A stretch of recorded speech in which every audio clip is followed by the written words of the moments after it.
തൃശൂർ കുന്നംകുളത്ത് യൂത്ത് കോൺഗ്രസ് പ്രവർത്തകനെ മർദ്ദിച്ച പോലീസ് ഉദ്യോഗസ്ഥരെ പിരിച്ചുവിടണമെന്നാവശ്യപ്പെട്ട് പ്രതിപക്ഷം നിയമസഭാ കവാടത്തിൽ അനിശ്ചിതകാല സത്യഗ്രഹം തുടങ്ങി.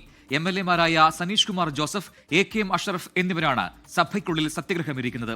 പോലീസ് അതിക്രമത്തിൽ നടപടിയെടുക്കാൻ സർക്കാരിന് മേൽ സത്യഗ്രഹത്തിലൂടെ സമ്മർദ്ദമേറ്റുകയാണ് പ്രതിപക്ഷത്തിന്റെ ലക്ഷ്യം.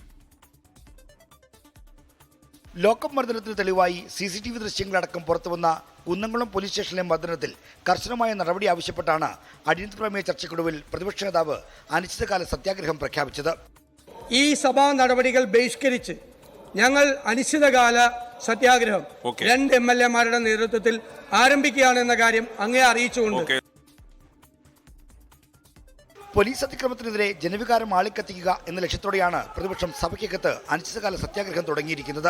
വെള്ളിയാഴ്ച സഭ പിരിയുന്നതിനകം പോലീസുകാരുടെ പിരിച്ചുവിടലിൽ തീരുമാനമുണ്ടാകുന്നില്ലെങ്കിൽ സഭയ്ക്ക് പുറത്തേക്ക് സമരം വ്യാപിപ്പിക്കാനാണ് പ്രതിപക്ഷ തീരുമാനം. അതിശക്തമായ പോരാട്ടം കേരളത്തിലെ ജനങ്ങളെ പങ്കെടുപ്പിച്ചുകൊണ്ട് UDF നടത്തും. സർക്കാരിനെ പ്രതിരോധത്തിലാക്കാനാകുന്ന ജനകീയ വിഷയങ്ങൾ ഉണ്ടായിട്ടും രാഹുൽ മാങ്കൂട്ടത്തിനെതിരായ ലൈംഗികാരോപണങ്ങൾ കുടുങ്ങിയിരിക്കുകയായിരുന്നു പ്രതിപക്ഷം. അതിൽ നിന്ന് പുറത്തു കടക്കുക എന്ന ഉദ്ദേശവും സഭാ കവാടത്തിലെ സമരത്തിന് പിന്നിലുണ്ട്. 24 തിരുവനന്തപുരം. ലോകത്തെവിടെയായാലും ഏത് സമയത്തും 24 വാർത്തകളും ഓഗ്മെന്റഡ് റിയാലിറ്റി പാക്കേജുകളും എക്സ്പ്ലെയിനറുകളും വിശദമായി കാണാൻ ഞങ്ങളുടെ YouTube ചാനൽ നിങ്ങൾക്ക് സബ്സ്ക്രൈബ് ചെയ്യാം.